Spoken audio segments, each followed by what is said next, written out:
ദ്വാദശ ആദിത്യന്മാരിൽ ഒരാളാകുന്ന ശ്രീ മഹാവിഷ്ണു ഭഗവാന്റെ പവിത്രമായ ശരീരത്തിൽ വഹിക്കുന്ന ചില ആഭരണങ്ങളും വരദാനമുദ്രകൾ നൽകുന്ന കരങ്ങളിൽ കുടികൊള്ളുന്ന ആയുധങ്ങളും. ഒന്നാമതായി പാഞ്ചജന്യം. ഒരസുരനാകുന്നു ശംഖാസുരൻ.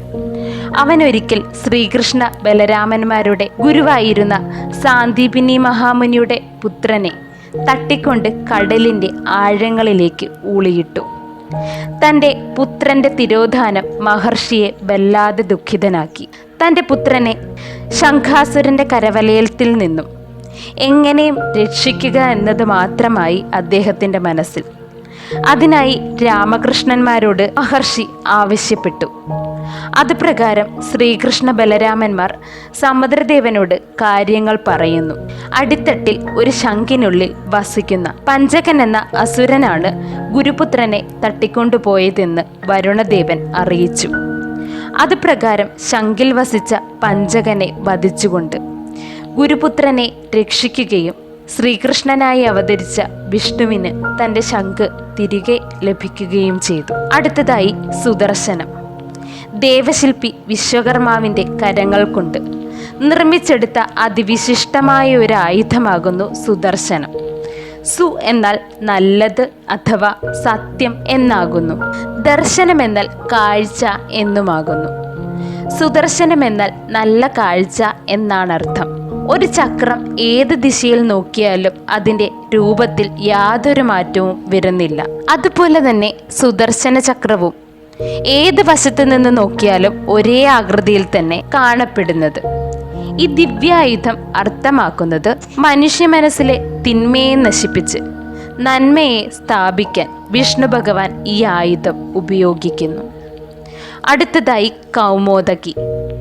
മനുഷ്യ മനസ്സിൻ്റെ അഥവാ സകല ജീവനുകളുടെയും ഉള്ളിലെ സന്തോഷത്തെ പ്രതിനിധാനം ചെയ്യുന്നത് ആകുന്നു. നീലത്താമര എന്നർത്ഥം വരുന്ന സംസ്കൃത പദമായ കുമുദയിൽ നിന്നുമാണ് കൗമോദകി എന്ന പദം ഉടലെടുത്തത്. ഈ ഗദയെ ഗദാദേവി അല്ലെങ്കിൽ ഗദാനാരി എന്നും അറിയപ്പെടുന്നു. അടുത്തതായി കൗസ്തുഭം. പാലാഴി മഥനവേളയിൽ ക്ഷീരസാഗരത്തിൽ നിന്നും ധാരാളം അമൂല്യ വസ്തുക്കൾ ഉയർന്നു വന്നു. അങ്ങനെ ഉയർന്നു വന്ന നീല നിറത്തിലുള്ള ഒരു ദിവ്യരത്നമാകുന്നു കൗസ്തുഭം.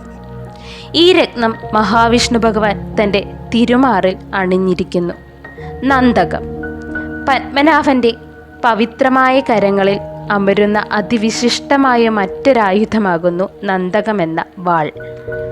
സന്തോഷവും സന്താപവും ഉടലെടുക്കുകയും അവ ധരണിയിലേക്ക് പ്രദാനം ചെയ്യുകയും ചെയ്യുന്നത് ഈ ആയുധപുരുഷന്റെ കർമ്മമാകുന്നു. അടുത്തതായി ശാർങ്ങം. ഭഗവാന്റെ വില്ലിൻ്റെ നാമമാകുന്നു ഇത്. പല ദേവാസുര യുദ്ധവേളകളിലും ഈ വില്ലിനെക്കുറിച്ചും അതിൻ്റെ മഹിമകളെക്കുറിച്ചും പുരാണങ്ങൾ വിശദമാക്കുന്നു. അടുത്തതായി വൈജയന്തി. ഇതൊരു ഹാരമാകുന്നു. അമൂല്യ രത്നങ്ങളാൽ കൊരുത്തൊരു ദിവ്യഹാരം. ഇത് സദാ ഭഗവാന്റെ തിരുമാറിൽ അമരുന്നു. ഇങ്ങനെ തുടങ്ങുന്നു ഭഗവാന്റെ ആഭരണങ്ങളും ആയുധങ്ങളും. ഓരോ അവതാരകാലത്തും ഇവ കൂടാതെ വ്യത്യസ്ത തരം ആയുധങ്ങളും ആഭരണങ്ങളും ഭഗവാൻ വഹിക്കുന്നു.